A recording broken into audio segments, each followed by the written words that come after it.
My name is Tom Long. I'm 66. And 6'11" or 6'10". 6'10", Tom Long. Yep. And if you use my middle initial, it's a true statement, Tom R. Long. So, there Tom you go. R. Long. 6'10", 224, 225. I weighed almost 400 pounds for 4 years. Crazy. And I started to make some serious changes. I had a conversation with a long-time friend. I worked for the city of Melbourne at fleet management, and through the course of the week, I would see every employee basically in public works at the city of Melbourne.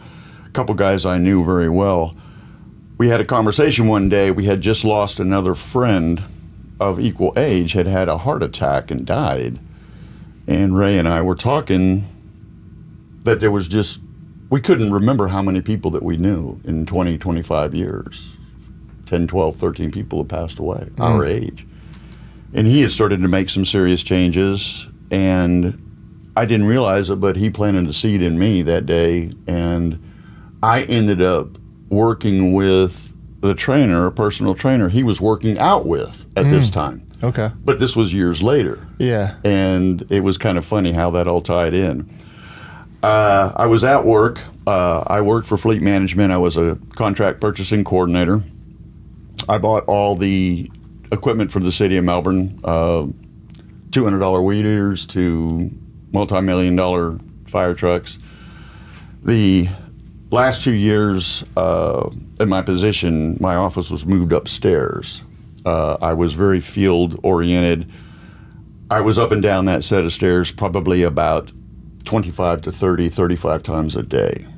And this was at the height of my get fit, be healthy, and I thought that was, I didn't have a problem with that. Just helping a little bit. There actually wasn't an elevator in the building, so you had no choice. Oh, that's not very handicap accessible.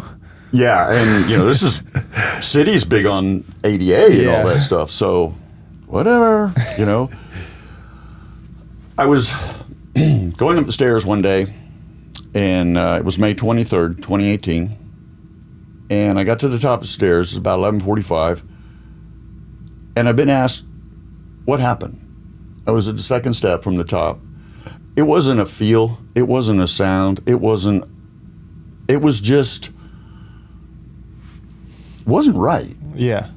So I went in and I sat down at my desk and had my lunch, and in 45 minutes I could not stand up. My foot had blown up like Fred Flintstone. It was red, it was hot, and it was seriously messed up. So I called a doctor that I had seen for quite a while for other issues, plantar fasciitis and things like that. I went to see him, and he told me that I had a gout attack. Took a couple x-rays, told me I had a gout attack, booted me up, no weight bearing, and off I go. This turns into a months-long situation. We're treating gout and arthritis. He's referred me to a rheumatologist. They're jacking me up with medication, gabapentin. At one point, I was on 1,200 milligrams of gabapentin a day. Gabapentin? Or? Yeah. Oh, okay, yeah. I've been there. It makes your teeth want to feel like they're falling out of your mouth. Yeah, well, it's originally a psychic medication. Yeah. Now a nerve medication. So weird. The rheumatologist sends me to a circulatory doctor because that's what my problem is. That's why my foot is so swollen and hurts. I've had bad circulation.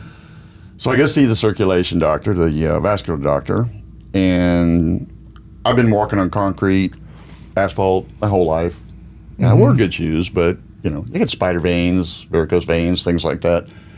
So she says, you've got that going on, and yeah, it can be kind of painful, but you're dealing with it. She says, but I'm going to tell you something right now. She says, you got something seriously wrong with your foot. And I'm sitting there, and my foot is just like swollen up big time. So I go back to the rheumatologist. He kicks me back to the other doctor and takes only the second set of x-rays. Now we're at December of 18.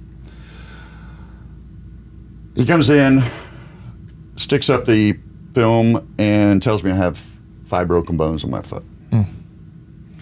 What had happened was I went on a 2.5 month sabbatical of working out. I stopped that myself. Yeah. At the end of 2.5 months, I said, hey, if this is arthritis, it's a use it or lose it situation. Yeah. Exactly right. So I'm going to start working out again. Start I'm going using to start it. going back out and working at it. Yeah. I had his blessing. He showed me how to tie my shoes differently. One of the indications that was starting was I was getting runner's toe. Okay. And I didn't run a lot, but that's the beginning of when your toes start to claw down and you're starting to put a lot of pressure on your toe tips. And I was continually having nails turn black, pop off, wear funny on the tips and things like that. So he tells me I've got these broken bones, and he sends me to an orthopedic surgeon of his choice, and I go see this guy, and this is December 18th. And we take an x-ray, and he's looking at the x-ray, and I asked him specifically 4, 5, 6, 7 times. I said, do I have broken bones in my feet? What's going on? And he wouldn't really answer me. We're looking at a top view of the foot, and I see all these bones with these big wide bands in between them. And he starts explaining to me that they're not supposed to be there. So I leave this guy with a script for an MRI, and we need to get more imaging. We got to find out what's going on. Yeah. Coincidentally, I had an appointment with my GP 2 days later, and I'm sitting in the waiting room, and he comes in, he's got his clipboard. The first thing he says to me is he says, so when's the surgery? And I'm like, excuse me? What surgery? I mean, he walks in the door and says, so when's the surgery? Yeah. And I said, what surgery? And he said, for the completely collapsed arch and the 5 broken bones in your feet. And I'm like, News I was to me. floored, man. I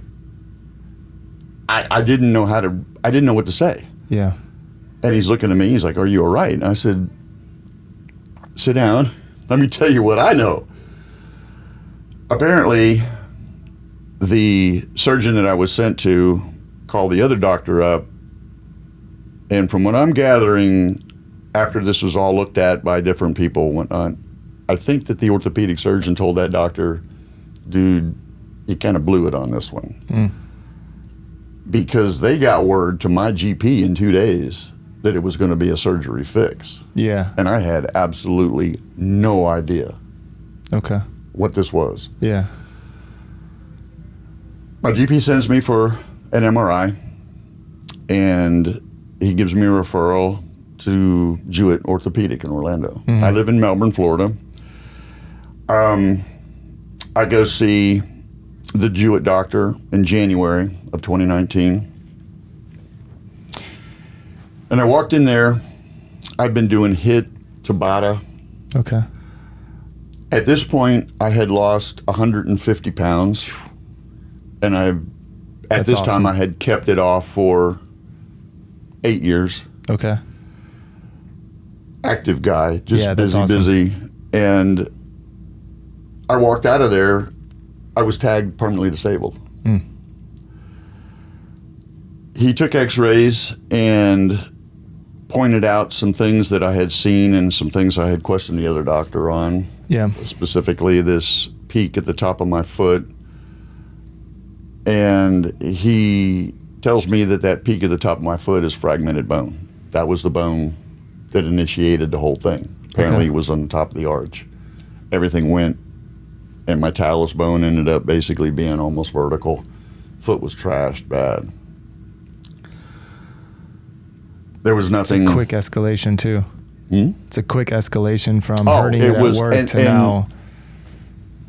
What bizarre. do we do? Yeah. It's not gout. It's not, like it's what not we had talked before. arthritis. I was pushing myself through this pain to continue to live my life and to continue to do what I wanted to do to improve my health, to lose weight, to have fun. Yeah, which ended up hurting you more. That's all I was doing. Yeah.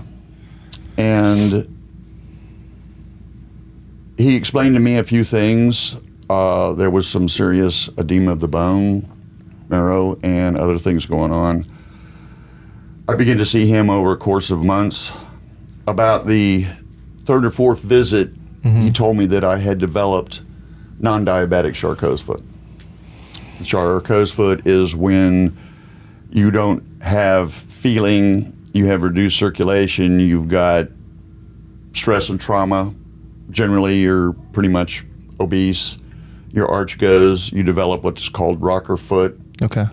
You begin to develop ulcerations on your feet. This is what happens. This is why diabetics lose their feet like that. You begin to get ulcerations, and eventually, welcome to the club. Yeah.